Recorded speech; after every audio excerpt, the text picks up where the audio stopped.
Hello, beautiful ones. Lovely to connect with you.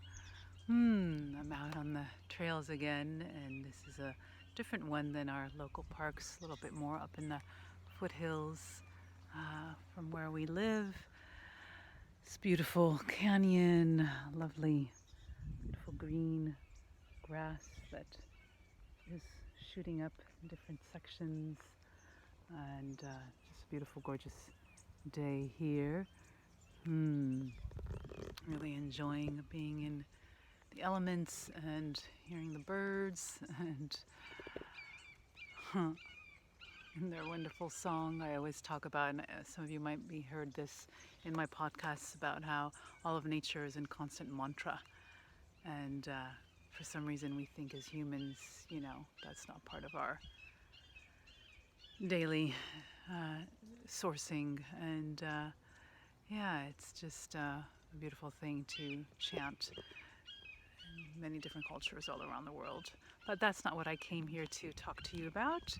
Just wanted to reconnect with you all with the last little short video that I put out about immunity, fortification, and how we need to take that power back, that capacity to transform and transcend, and that the really true power is within our body, within our soul. And nature, I think, is such an amazing reflection of that. When things look like they're dying, uh, which we see all the time here. Little rain comes and change of season comes and there's new life birthing. And for some reason we forget that about our own bodies, and we kind of see things a little more linearly. And that's part of the shift that's happening globally and on a conscious level, where the old is dying into the new. This is a theme that's been coming up a lot this year. Last year it was my book, Seeds of Love. This year it's one of the chapters from the book. The old is dying into the new. And the old paradigms, the old consciousness, the old ways of relating to ourselves, our bodies, the body of the earth, are really showing themselves as they're transforming and shifting. And there is a new consciousness rising, one in which there's a holistic awareness of union, very much similar to the indigenous ways, but in a whole new dimensional reality, that we're all connected. The body of the earth, body of the heavens, it's all one. And Anita Murjani, as I've spoken to you about in the last, highly recommend her book, Dying to Be Me, and looking up her YouTube videos. Such a prime example of the old dying into the new. She had an amazing experience on her near-death experience and just woke up to the reality that it was her consciousness that changed. And when her consciousness was changed, and it was immersed in a field of love, which in my experience is Reiki, everything then caught up. Her body caught up.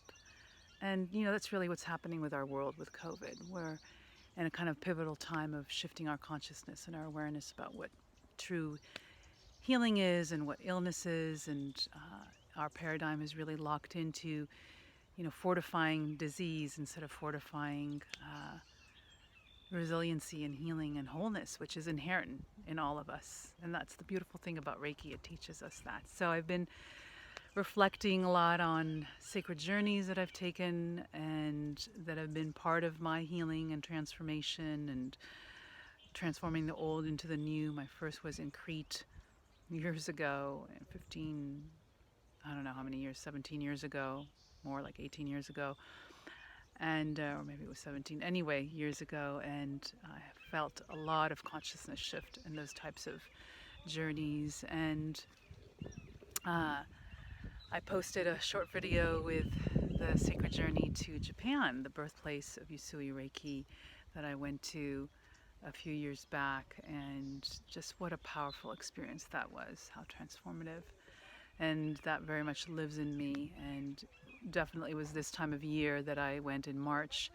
And so I've been, excuse, there's some people walking by here, but so the other one that's been coming up, and I'm going to do a little short video sharing some of the photos from that journey, was my journey last year to the Big Island of Hawaii, which was quite transformative. And truly amazing, really. And I mean, I've been going to Maui for many years, and I've been to the Big Island before, but this particular journey was really quite phenomenal, and it was an initiation for me for sure, from Pele and from Honu, the sea turtles, which I've been with a lot on Maui, but I had a pretty fantastical experience swimming with Honu and with a native amazing Hawaiian woman who showed me how to be with them. And we, normally don't touch them because they're sacred animals, mammals. And she shared with me and another person that was in the bay that they actually really love connecting with us, just like the dolphins. And so I got to just touch its beautiful shell and its different parts as it just swam by, and it was very visceral experience, very transformative, powerful experience that really set in motion a whole kind of field of consciousness within me and the interconnectedness of all of life. And we had a beautiful conversation, her and I, about just the need for nature to rest, and the need for there was a powerful movement going on the Big Island, and still is, in the protection of Mauna Kea from the new telescope being placed there. And we were just talking about the protection of sacred sites like Mount Kurama in Kyoto, and Mauna Kea being just like Mount Kurama, a very sacred mountain, rich in Mahaprana, rich in heavenly chi, and that different sections of the islands needed rest and retaining of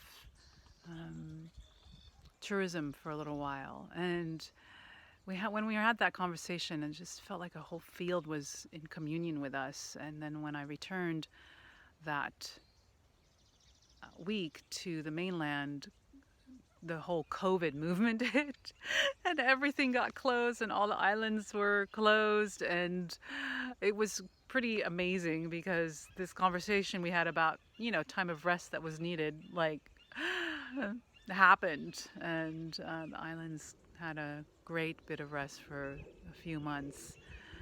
So it's another testament about how from what looks like crisis, good things can come.